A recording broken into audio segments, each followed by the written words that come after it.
श्रीचैतन्यमनोभीष्टं स्थापितं येन भूतले स्वयं रूपा कदा मह्यं ददाति स्वपदान्तिकम्। वन्देऽहं श्रीगुरो श्रीयुतपदकमलं श्रीगुरून् वैष्णवान् च श्रीरूपं साग्रजातं सगणरघुनाथान्वितं तं सजीवं साद्वैतं सावधूतं परिजनसहितं कृष्णचैतन्यदेवं श्रीराधा कृष्णपदान् सगणललिता श्रीविशाखान्वितं च। जय श्री कृष्ण चैतन्य प्रभु नित्यानंद श्री अद्वैत गदाधर शिवासादि गौर भक्त वृंद।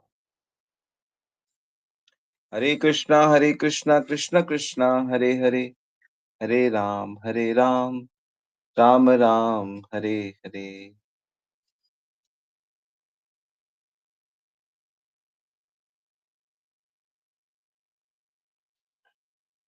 हरे कृष्णा, सभी का बहुत बहुत स्वागत है नित्य श्रवण की कथा में। तो हम लोग बहुत सुंदर जीवन की सबसे उपयोगी शिक्षाओं का पालन श्रवण कर रहे हैं। इससे सुंदर जीवन में और कुछ है नहीं। इतना निर्मल पवित्र ज्ञान है। जाने कितने अभागे थे हम लोग कि हमें ये सब पता नहीं था। और जिनको भी ये पता नहीं है अभी, वो बेचारे अभागे ही हैं। थोड़े समय के लिए थोड़ी-सी सुविधा मिल गई, तो वो उसी को सोच रहे हैं कि बस यही अल्टीमेट है। समय के साथ सारी चीज़ें खत्म हो जाती हैं।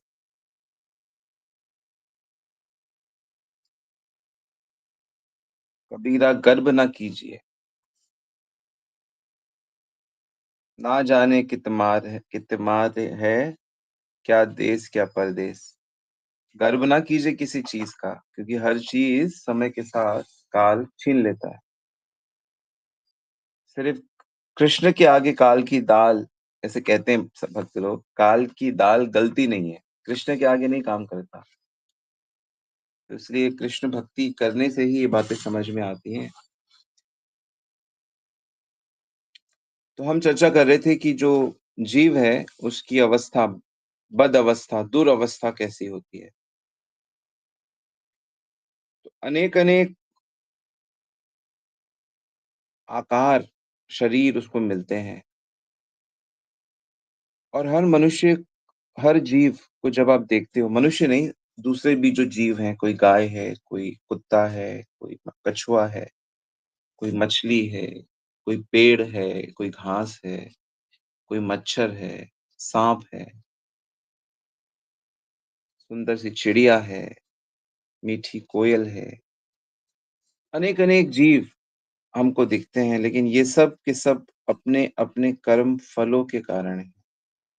मना कर्ममयम् नृणाम् इन्द्रियम् पंचभिर्युतम् लोकाल्लोकं प्रयत्न्या आत्मा तदनुवर्तते। कि एक आत्मा को उसके कर्म, मनुष्य जन्म में जो कर्म किए जाते हैं, उसके अनुसार उसको अलग-अलग कर्मों का फल मिलता है।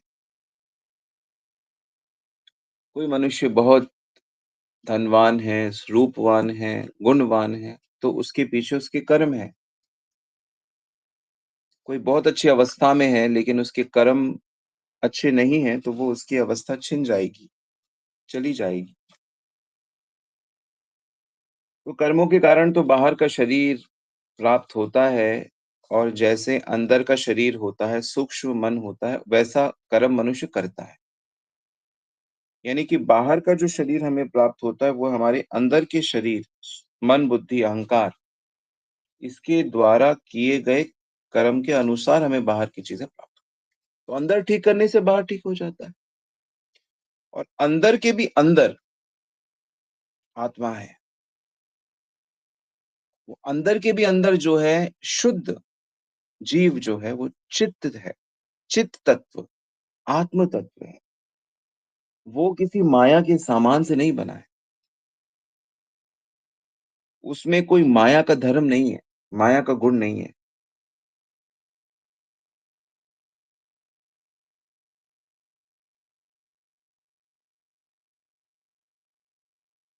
वास्तविक ये है कि इस बात को हम खुद अपने बारे में ठीक से नहीं जानते कि हम वास्तव में शुद्ध, चित, चेतन पर्सनैलिटी हैं।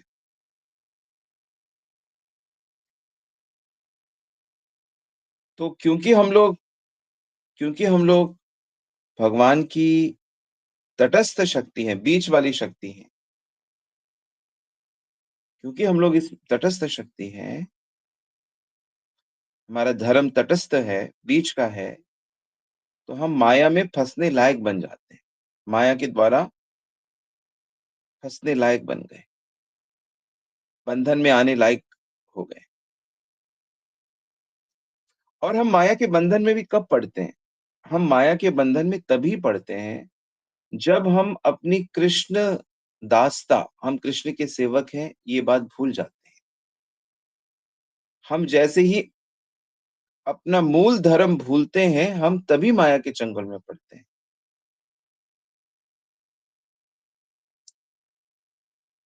लेकिन हमारी जो जीव की जो सत्ता है, मतलब उसकी जो एग्जिस्टेंस है, उसका जो रूप है आत्मा का, आकार जो है, वो सब कुछ दिव्य, चिन्मय होता है, स्पिरिचुअल। पर क्योंकि जीव बहुत छोटा होता है, अणु होता है ना, मैंने बताया था ना, बाल के अग्रभाग के 100वें हिस्से का 100वां हिस्सा जितना सूक्ष्म,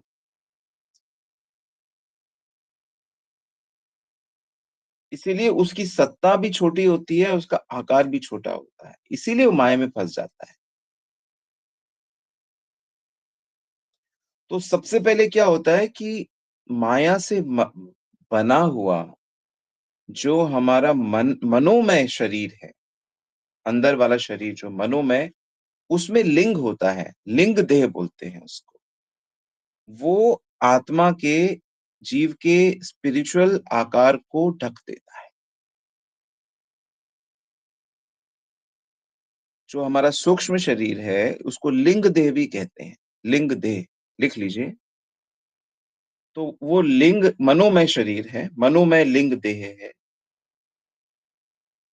तो उसको माया, उससे हमारी आत्मा मनोमय शरीर से, लिंग देह से हमारा शुद्ध जीव का जो आकार, स्वभाव सब ढक दिया जाता है। और जब हम कर्म के क्षेत्र में आते हैं, मतलब संसार में कैसे आएँगे? तो उस लिंग देह को, उस सूक्ष्म शरीर को, ये स्थूल शरीर से ढक दिया जाता है। उसको स्थूल शरीर से भी ढक दिया जाता है, जिससे वो संसार के स्थूल कर्मों को कर सके। मल्लक्षाणिम् इमं कायं लब्ध्वा मद्धर्म आस्थिता आनंदम परमात्मम् अस्तम समुपेति माम। 11:26-1 भागवत।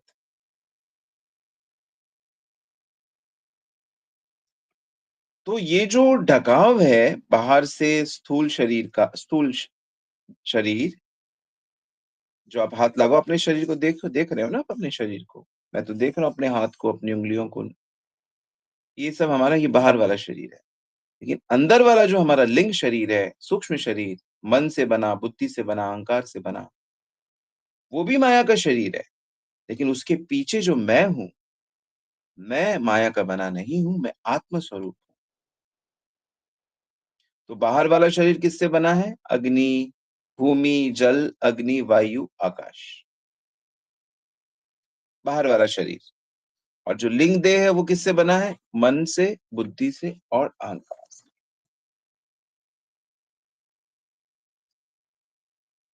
भगवान बताते हैं ना गीता में, गीता 7वें अध्याय में बताते हैं, चौथे और 5वें श्लोक में, भूमि अपो नलो वायु खम मन बुद्धिरेव च अहंकारम इति यम में भिन्न प्रकृति अस्थिता अपरयामिति स्त्वन्याम प्रकृतिम विद्धि में पराम।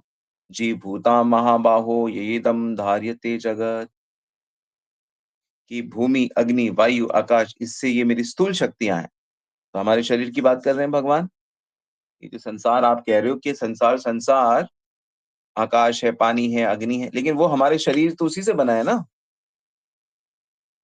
और भगवान कह रहे हैं मन, बुद्धि, अहंकार, ये मेरी सूक्ष्म शक्तियाँ हैं, तो उससे हमारा अंदर वाला शरीर बना है। लेकिन इससे भी बेहतर विशेष मेरा एक विशेष अंश है। अपरयामिति स्वन्ना प्रकृति विद्धि में पराम पराम महान क्या है? जीव भूत महाबाहो। जीव जो प्राणी है, जो आत्माएँ हैं, वो मेरा पराशक्ति है। तो जैसे ही ये 2 शरीर से आप छूटोगे, कौन से शरीर से? स्थूल शरीर से, बाहर वाले से, और पहले अंदर वाले से छूटना होगा। बाहर वाला छूटता है लेकिन फिर से बन जाता है, अंदर वाला नहीं छूटता।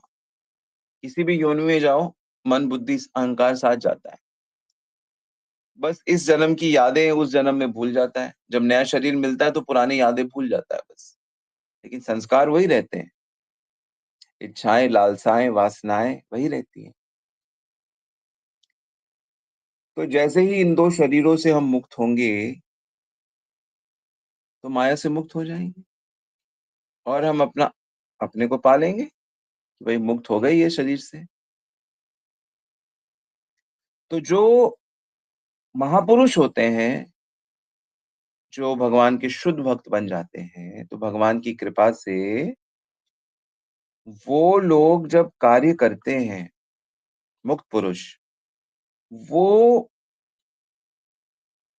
स्थूल शरीर की इंद्रियों से या आँख, कान, नाक से या सूक्ष्म शरीर की इंद्रियों से काम नहीं करते, वो आत्मा की इंद्रियों से काम करते हैं।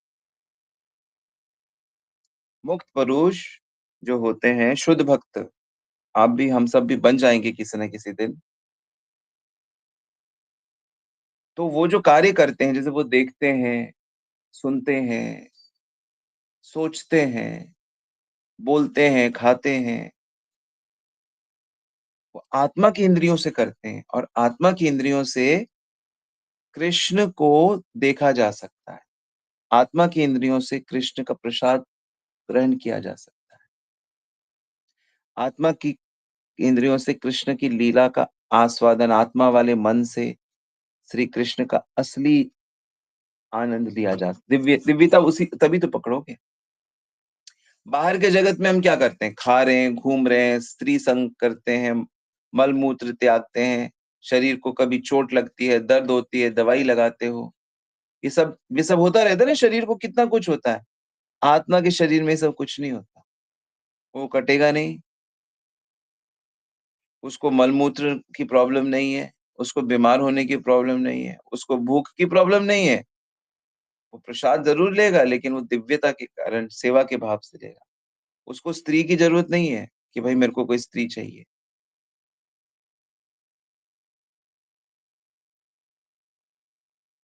तो जैसे ही ये 2 ढक्कन उसके ऊपर लगते हैं, 2 कवरिंग जैसे ही किसी आत्मा के चित शरीर के ऊपर में जो शरीर चढ़ा दिए जाते हैं, तो इससे फिर उसको एक देह अभिमान प्राप्त होता है। देह का, शरीर का एक मैं देखो मैं ये हूँ। और उसका जो धर्म भी है, क्या धर्म है? क्या धर्म है आज आत्मा का क्या धर्म है?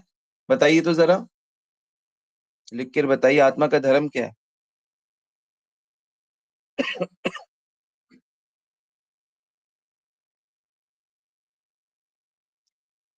मैसेज में बताइए, आत्मा का क्या धर्म है? आत्मा का क्या धर्म है? यस, कृष्ण सेवा, कृष्ण दासता, कृष्ण प्रेम, ये आत्मा का धर्म है, बिल्कुल सही। कृष्ण कृष्ण का हूँ मैं, कृष्ण का सेवक हूँ मैं, ये आत्मा का हमारा धर्म है। हम कृष्ण से प्रेम करते हैं। मैं कृष्ण का हूँ, ये सब धर्म है हमारा। और जैसे ही हमें ये 2 शरीर प्राप्त होते हैं, देह अभिमान प्राप्त हो जाता है, तो हमारा धर्म बदल जाता है। हमें एक भ्रम हो जाता है, हम कहते हैं, ओह नहीं, मैं इस शरीर का सेवक हूँ, क्योंकि मैं ये शरीर हूँ ना, ये कृष्ण कहाँ से आ गए बीच में? क्योंकि मैं तो देख नहीं पा रहा हूँ कि मैं चिन्मय तत्व हूँ। अरे भाई ये शरीर है, जगत का बना हुआ शरीर है, जगत के का ये सब बातें कर रहे हो?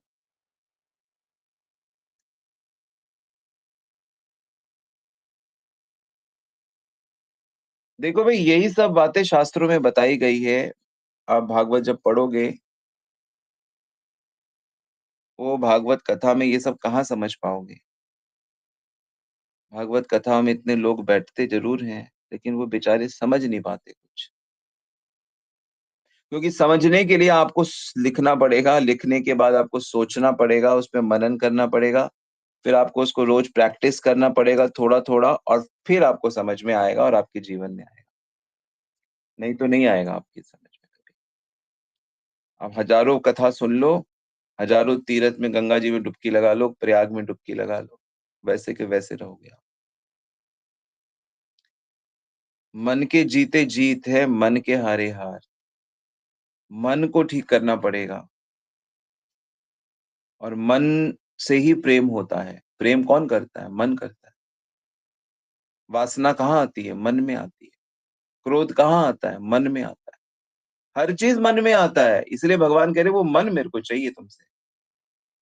मन्मना भव मद्भक्तो मय्यावेश मनो ये माम मय्येव मनाधिस्त्वा मयि बुद्धिम निवेशय।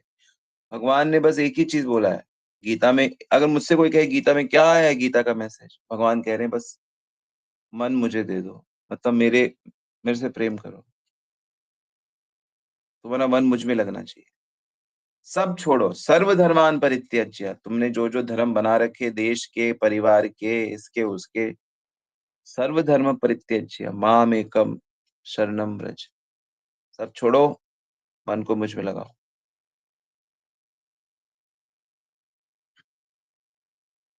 ये है सबसे मुख्य मुख्य धर्म। तो वही जो इतना मुख्य धर्म है, ये शरीर प्राप्त करते हैं, वो बदल जाता है। फिर तो ये शरीर का धर्म लगता है कि यही असली है। शरीर के जो शरीर के साथ जिनका संबंध है, बच्चे, माता-पिता, भाई-बहन ये असली हैं, ये अपने हैं। कृष्ण कौन? कौन है? अच्छा कृष्ण भगवान है, अच्छी बात है। पूजा करो जी, आरती करो, अरे, अरे आरती ले लो सब लोग। अरे, अरे सब लोग प्रणाम करो, अरे हाँ, ठाकुर जी को, हाँ जी ठाकुर। दूरी, दूरी, अपनापन अपनापन शरीर के संबंधों के साथ, भगवान के साथ परायापन, यही माया का खेल है। और कुत्ते, बिल्ली, हाथी कहाँ से समझेंगे? वो तो समझ ही नहीं सकते। कुत्ते, बिल्ली, हाथी, गधे, घोड़े जितने 84 लाख योनि वो कहाँ समझेंगे? देवताओं को देवताओं लोग समझ सकते हैं, लेकिन देवताओं को इतना ऐश्वर्य, इतनी सुंदरता, इतनी स्त्रियाँ, इतने खाने-पीने की चीज़ें, ना कोई बीमारी, ना कोई द वो तो बस भोग में लग जाते हैं। कहाँ समझ सकते हैं? मानव शरीर दुर्लभम मानुषम जन्मम तदपि अध्रुवम अर्थदम्। कौमारा आचरित प्राज्ञो धर्मान् भागवतानिह। ये मानव जन्म बिल्कुल एक बैलेंस्ड है, जिसमें कष्ट का भी अनुभव होता है, भौतिक ऐश्वर्य का भी अनुभव होता है, सुंदरता का भी अनुभव होता है। ये सब अनुभवों से समझो कि शास्त्र कितनी सही चीज़ बोल रहे हैं और कृष्ण को चुनो। मन नहीं करता तो भी चुनो। सारी परिस्थितियाँ विरुद्ध हैं भक्ति की, तो भी करो। शरीर साथ नहीं देता, बीमार रहता है, तो भक्ति शरीर को थोड़ी करनी है, भक्ति तो मन को करनी है। धन नहीं है, नौकरी नहीं है, तो धन से थोड़ी भक्ति करनी है, मन से भक्ति करनी है।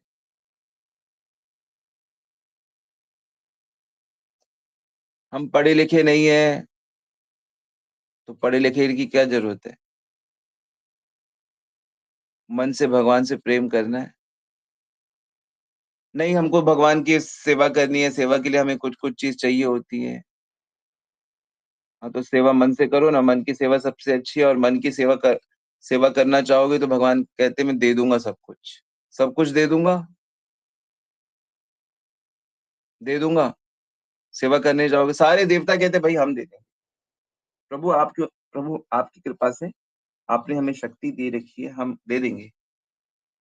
और गीता में बोला भी उन्होंने, कर्तव्य करोगे, सही काम करोगे तो सब दे देंगे।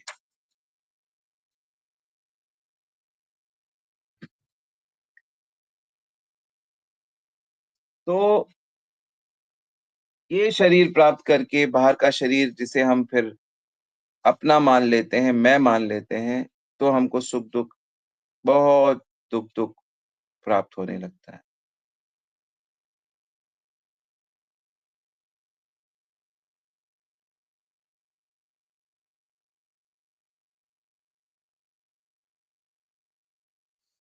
तो जो शुद्ध भक्त होते हैं, महापुरुष होते हैं, जो लोग बहुत अच्छी भक्ति कर रहे हैं, ये सब बातें समझ चुके हैं। जैसे अभी आप लोग हम लोग इन बातों को समझ रहे हैं, सुन रहे हैं, अभी समझेंगे थोड़े टाइम पे। महापुरुष वो होते हैं जो इन बातों को समझ चुके हो।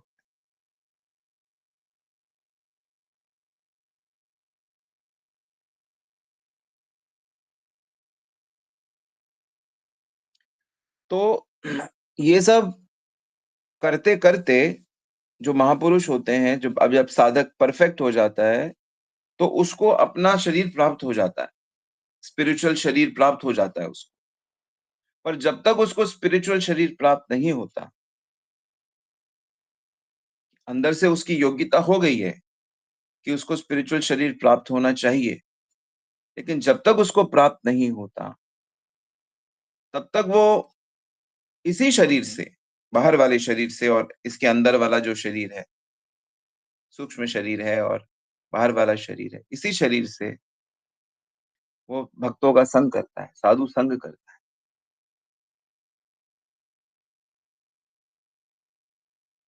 तो वो भक्तों का संग करता है और भक्तों का संग करते-करते, भक्ति करते-करते वो इस शरीर से और अंदर वाले शरीर से मुक्त हो जाता है। मतलब मुक्त हो जाता है मतलब ये शरीर की बीमारी, इस शरीर का कैंसर, इस शरीर का बुढ़ापा, इस शरीर के दर्द या मन के जो दर्द, कष्ट है, आध्यात्मिक क्लेश, वो उसको परेशान नहीं कर पाते। और फिर क्या होता है, जब वो इनसे मुक्त हो जाता है, तो फिर वही उसका जो दिव्य शरीर है, उसको प्रकट करने लगता है।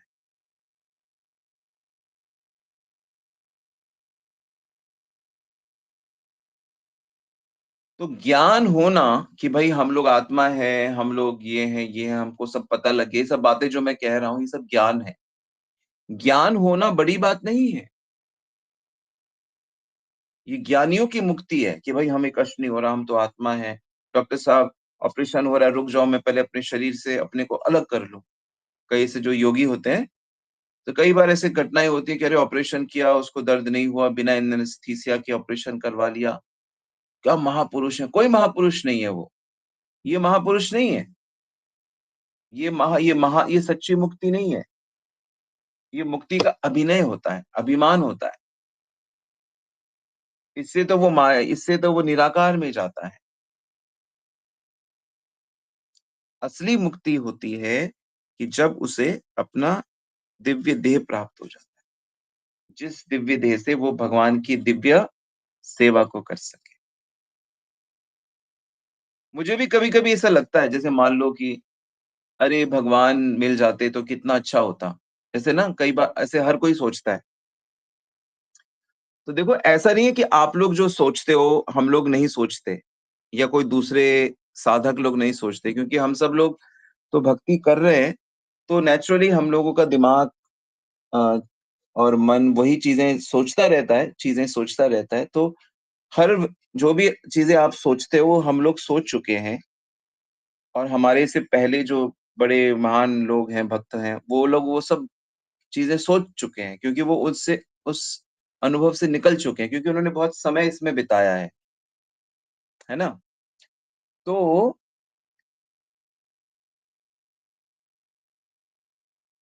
मैं ये क्यों कह रहा था आपसे? हाँ, तो मैं ये कह रहा था कि तो कभी-कभी ऐसा लगता है कि अरे! हम भगवान से मिलेंगे, भगवान हमारे सामने तो हमें हमें क्या लगता है कि हम इस शरीर से भगवान से मिलेंगे। ये गंदा शरीर, पेट के अंदर मल-मूत्र भरा हुआ है, बदबू भरी हुई है और हमारा मन भी इतना अच्छा नहीं है। कितने पाप, कितने बुरे संस्कार, सबका बोझ हमारे सर पे लगा हुआ है ना? इत इतने गंदे शरीर से हम भगवान के दर्शन करेंगे। चलो हम तो भगवान ऐसे गंदे शरीर को देखेंगे? कई बार मतलब हमें ऐसा लगता है। तो फिर ये छोड़ ही दिया कि छोड़ो इस शरीर से क्या देखेंगे भगवान को? भगवान को क्यों इतने गंदा शरीर दिखाएँ हम? क्यों भगवान को हम इतना गंदा मन दिखाएँ? क्योंकि उनको तो सब दिखेगा। वो ऐसे तो है नहीं कि जैसे कोई आदमी आ गया आपसे मिलने के लिए और आप कहो कि आप मन में कुछ सोच रहे हो, "अरे! ये क्यों आ गया अभी डिस्टर्ब करने?" और आप उससे, "अरे! अरे! आप अरे नमस्ते, अरे आप आइए, बैठिए, अरे आप क्या खाएँगे?" और पीछे फिर दूसरे कमरे में जाके, "अरे! आ गया अभी ये।" तो उसको तो पता नहीं चल रहा कि हम अपने मन में क्या सोच रहे हैं। लेकिन भगवान और दिव्य जो पुरुष होते हैं, उनको तो पता चलता है कि मन में क्या सोच रहे हैं। तो गंदा मन लेके हम कैसे उनके सामने जाएँगे?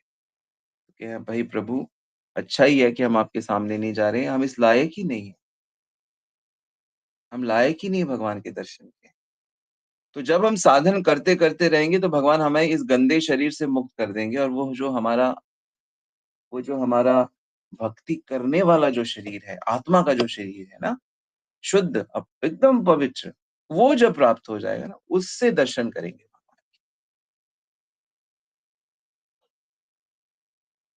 तो मुझे तो जब ये बात समझ में आई तो फिर मैंने ये टेंशन ही छोड़ दी कि भगवान मुझे दर्शन देना भी चाहे तो मैं कहूँ प्रभु मैं कैसे अब इतने गंदे इससे मैं आपके कैसे दर्शन करूँ? भगवान के दर्शन तो दिव्य अब गोपियाँ इतना सज-सवर के क्यों जाती हैं? ताकि भगवान जब देखें तो उनको बहुत दिव्य आनंद हो। खैर गोपियों का तो चिन्मय शरीर है, दिव्य शरीर है।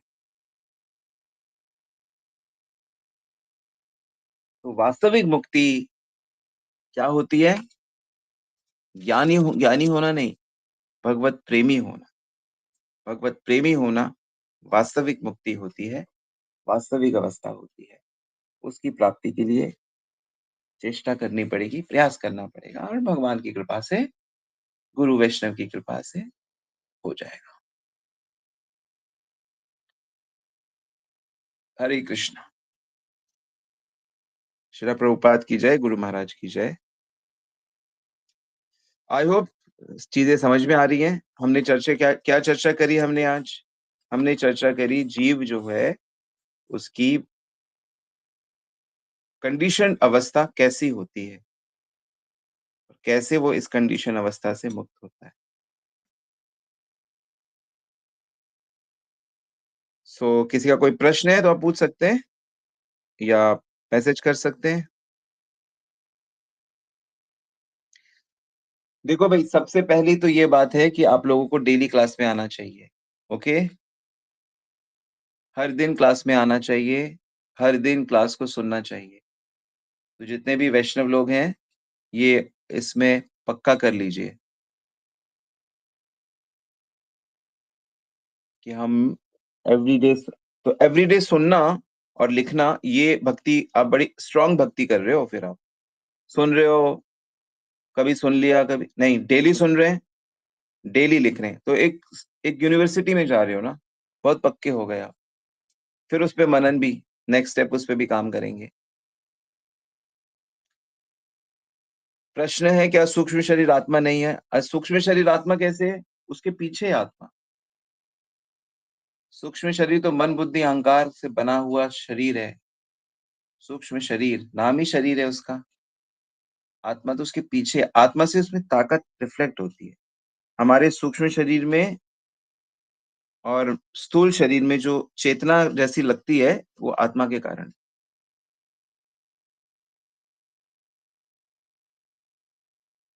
ठीक है? जैसे एग्ज़ाम्पल देते हैं ना, बहुत से एग्ज़ाम्पल देते हैं। पानी है, पानी हिल रहा है, डुल रहा है और उसमें सूरज चमक रहा है। सूरज चमक रहा है ना पानी में, तो ऐसा लगता है कि पानी में सूरज है। पानी में सूरज थोड़ी है, लगता है। सूरज तो अलग है, निर्लिप्त है। क्या है? निर्लिप्त, उस पे लिप्त नहीं है। ऐसे ही आत्मा शरीर में रहते हुए भी उससे निर्लिप्त होती है, दिखती है लेकिन वो, ऐसे ही मन और बुद्धि में और शरीर में चेतन तत्व दिखता है, पर वो होता नहीं है, निर्लिप्त होता है, होते हुए भी निर्लिप्त होता है, मिक्स नहीं होता उसमें। आया समझ में? जैसे राजा या जेलर या पुलिस ऑफिसर जेल के अंदर गया, तो वो जेल के अंदर होते हुए भी जेल में थोड़ी है, वो जेल से मुक्त है। ऐसे ही जो आत्मा होती है वो शरीर में बद्ध अवस्था में होते हुए भी एक्चुअली मुक्त होती है, पर क्योंकि वो अपने को शरीर मान लेती है, और इसलिए वो, इसीलिए उसके सारा संसार दुःख शुरू हो जाता है उसको। इसलिए जैसे ही वो कृष्ण को अपना मान लेता है और अपने को कृष्ण का मान लेता है, भक्ति करके, अब बिना दिल चेतना, दिल को शुद्ध किए, हृदय को बिना शुद्ध किए भावना होती नहीं है। आप सोचो कि आप भोग भी करो और हमारे जैसे, और ये सोचो कि हम क्या कहते हैं, कृष्ण को अपना भी मान लेंगे, भक्ति नहीं कर पाओगे। जब तक हृदय पूरी तरह से अनवरत नहीं होगा भोगों से, तब तक वो भावना आती नहीं है। ओके, यहाँ पे एक प्रश्न है रसमंजरी माता जी का। प्रभु जी, शास्त्र गुरु कहते हैं कि भक्ति करने से हमारे पूर्व जन्मों के बुरे कर्मों के फल भी नष्ट हो जाते हैं, लेकिन भक्ति साधना के बाद भी अभी भी कर्म फलों से बंधन मुक्त नहीं हुए, तब क्या करना चाहिए, कैसे? हाँ, तो कर्म बंधन तो है ही ना आपका, कर्म बंधन तो है ही। तो बंधन है तो क्या हुआ? बंधन तो रहेगा, लेकिन जो शरीर मिला है, जो जीवन मिला है, वो भक्ति करने के लिए मिला है। बंधनों के साथ ही तो भक्ति होगी।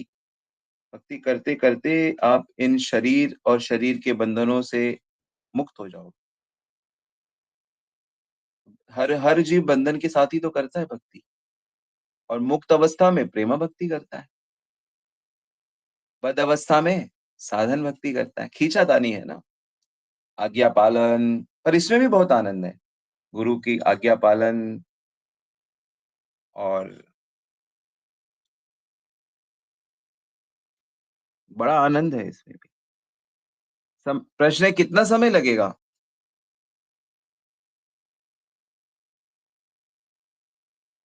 देखो, वैसे ये जो प्रश्न है ना, ये बच्चे पूछते हैं, कितना टाइम लगेगा? मुझे याद है जब हम लोग जिम्नेज़ियम जाते थे ना, जैसे कभी कोई जिम्नेज़ियम जाएगा ना, तो वो जिम्नेज़ियम में जाके सबसे पहले यही क्वेश्चन पूछता है, कितना टाइम लगेगा? ऐसा ऐसा बॉडी बनाने में, पतला होने में कितना टाइम लगेगा? तो भाई देखो, भक्ति, अच्छे से भक्ति जब आप करना शुरू करोगे ना, तो आपको पता नहीं चलेगा कब प्राप्ति हो गई। टाइम फिक्स नहीं है इसमें कि इतना टाइम लगेगा। आप सिंसियर हो जाओगे, तो थोड़े ही समय में हो जाएगा, और अगर आप सिंसियर नहीं होंगे, तो बहुत करोड़ों जन्म भी लग सकते हैं। 1 दिन में भी हो सकता है, 1 महीने में भी हो सकता है, 1 साल में भी हो सकता है। मेरा जैसे, अब जैसे हम लोग हरे कृष्णा भक्त हैं, तो मेरा ये मानना है कि एट लीस्ट 12 साल गंभीर भक्ति होना चाहिए। मेरा ऐसा क्यों मानना है? मेरा ऐसा मानना है कि 12 साल का जो टाइम है, इसको शास्त्रों में एक युग कहा जाता है। तो अगर कोई व्यक्ति अच्छे से भक्ति करे, और कम से कम 12 साल ठीक से करे, तो वो बहुत ज़्यादा एडवांसमेंट हो सकती है उसकी। हालाँकि 1 साल में भी हो सकती है, ऐसा नहीं है कि 1 साल में भी। पर आपने जब पूछ ही लिया कि टाइम कितना लगता है, या कितना लगना चाहिए, या कितना लगता है, तो मैं अपने अनुभव से बताता हूँ, मेरा अनुभव ये है कि अगर आप किस आधार पे बोल रहा हूँ मैं 12 साल? जैसे शास्त्रों में मैंने कई बार इसको पढ़ा है कि अगर कोई व्यक्ति 12 साल तक झूठ ना बोले, तो उसका जो वाणी है वो सिद्ध हो जाता है। फिर उसके बाद वो जो कुछ बोलेगा, वो सत्य होना ही होगा। तो अगर कृष्ण की कृपा हो जाए तो 1 ही दिन में हो सकता है। पिंगला को 1 ही घंटे में वैराग्य हो गया। पिंगला की कथा भागवत में आती है। तो 1 ही घंटे में उसकी चेतना ऐसी हो गई कि वो पूर्ण वैराग्य उसको प्राप्त हो गया। तो जो भक्ति हम लोग कर रहे हैं, नियम पालन, और पहले तो समझेंगे ना कि करना क्या है। समझने में ही टाइम लगता है बस। ठीक से समझ में आ जाए कि हाँ, मुझे करना है, ऐसा संकल्प हो जाए तो बहुत जल्दी हो जाता है। पर अगर कोई नॉर्मल व्यक्ति, ईमानदार व्यक्ति, सिंसियर, जैसे ज़्यादातर इस क्लास में गृहिणी लोग ही हैं, तो अगर गृहिणियाँ सिंसियरली चीज़ों को सीखें, समझें और सिंसियर भक्ति करें, तो 12 साल में वो परफेक्शन प्राप्त कर सकती हैं। मतलब काफ़ी एडवांसमेंट कर सकती हैं। हरे कृष्ण प्रभु जी। ओके, हरे कृष्ण। प्रभु जी, यज्ञ में जो आहुति वो दी जाती है, बलि, वो हाँ कहाँ जी। तक सही है? नहीं, नहीं, उसकी बात मत करो। ये बलि-वलि जो है, ये सब हमारे भक्ति के क्षेत्र के बाहर की चीज़ें हैं। ये सब प्रश्न कर्मकांडी या जो लोग बलि देते हैं, उनसे जाके पूछो। अच्छा अच्छा। हमारा हमारा डिपार्टमेंट ही नहीं है ये। हमें हम्म। तो कुछ लेना-देना ही नहीं है उससे, ठीक है? जैसे ये नहीं, हमारा भी यथार्थ नहीं में है पढ़। भाई। ये जीव हत्या, मदिरा, ये सब हाँ। जो शास्त्रों में भी, जो पूजा-पाठ में भी बहुत सारी ऐसी चीज़ें होती हैं, वो भक्ति का क्षेत्र ही नहीं है। नहीं, भागवत में मैं पढ़ा है मैंने ये, कहाँ तक सही है ये? हाँ, वो अश्वमेध यज्ञ और कई तरह के यज्ञ, राजा लोग जब बहुत हत्या कर देते थे, तो हम्म। वो लोग किसी जीव को, उसको भी नया शरीर प्रदान कराते थे। ऐसा नहीं कि हाँ उसको, जैसे जिसको मार दिया ना जिसको, हाँ जी, हाँ जी। हाँ, उसको फिर वो नया शरीर प्राप्त हो जाता था। और नया शरीर कौन सा होगा ये? उसी पशु का। पशु योनि में या मनुष्य योनि में? नहीं, नहीं, उसी योनि में उसको नवीन शरीर प्राप्त होता था। ऐसा मैंने पढ़ा है शास्त्रों में। हम्म। लेकिन ये सब जो चीज़ें हैं, ये सब हमारे हमारे शास्त्र कई भागों में बँटे हुए हैं। तो हम्म। कर्म कांड के जो कुछ यज्ञ होते हैं, उनमें ये सब होता है। ठीक है? वो सब हमारे भक्ति से उसका कोई लेना-देना थोड़ी। हमारा भक्ति तो एक चींटी को भी मारने के लिए मना करता है। वो तो एक है। किसी को भी बिना कारण, जब तक वो जीवन का खतरा ना बने, उसको मारने के लिए मना करता है। तो हम कहाँ बलि के चक्कर में पड़ेंगे। और अगर कोई आपसे, जैसे कि समाज में आप रहते हो, लोग बात करते हैं, हम्म। ठीक है? लोगों को तो इंटरेस्टिंग बात करनी है कुछ। कहना भैया, हमको हमको नहीं पता इसके बारे में, वो जो करते हैं उनसे पूछो। हमें तो भई भक्ति मिल गई है। समझ में आया? हरे कृष्ण प्रभु। हरि बोल। हरे बोल, हरे बोल। ओके, यहाँ पे प्रश्न है सगुन प्रभु का। प्रभु जी, अगर हम मन से कुछ भोग लगाते हैं भगवान को, तो वो कौन से भगवान अपनाते हैं? मतलब गोलोक वाले कृष्ण या परमात्मा कहाँ तक पहुँच सकते? देखो, पहली बात ये है कि चाहे ब्रह्म हो निराकार, या परमात्मा हो विष्णु, या श्री कृष्ण हो, गोलोक वाले या द्वारका वाले, वो सबके सब श्री कृष्ण के अंडर में ही आते हैं। सबके सब श्री कृष्ण के अंडर में ही है। तो क्योंकि हम लोग श्री कृष्ण भक्त हैं, तो भगवान सर्वत्र हैं। भगवान बिल्कुल भोग लगाते हैं। भोग क्या लगाना, आप मानसिक रूप से ऐसे पकड़ो लड्डू और अपने कृष्ण के मुंह में ठूस दो, ले लो खाओ। मन में ऐसे चिंतन कर, अब ये लो, अब ये रसगुल्ला खाओ, मेरी मैया ने आज ये रसगुल्ला। जब आप श्री कृष्ण की लीला पढ़ोगे, जो मुझे बड़ा रोमांचित करती है, कि जब सखाओं के साथ श्री कृष्ण वन में बैठते हैं और चारों तरफ सखा लोग सब अपने-अपने घर से कुछ ना कुछ लेके आते हैं, और श्री कृष्ण भी लेकर, मैया यशोदा जो भेजती है उसको लेकर आते हैं। तो अपना खाने में किसको इंटरेस्ट नहीं है? तेरी मैया ने क्या भेजा? अरे देख, मेरी मैया ने कन्हैया तेरे लिए ये भेजा, मैं अपने हाथों से तुझे खिलाऊँगा। तो मानसिक रूप से आप हर स्वादिष्ट चीज़, हर अच्छी चीज़ श्री कृष्ण को फिज़िकली नहीं ऑफ़र कर सकते, तो मानसिक ऑफ़र करिए। पर ये बड़ा एडिक्टिव होता है, ध्यान रखना। एक बार इसकी आदत लग गई, तो आप अपने आप को रोक नहीं पाओगे फिर।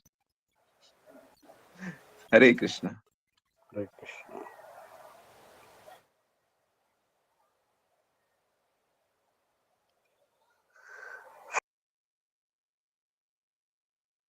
ऑल राइट, तो हम लोग यहीं रुकते हैं आज। Thank you very much. Srila Prabhupada की जय, श्री गुरु महाराज की जय। कोट प्रेमानंदी। हरि हरि।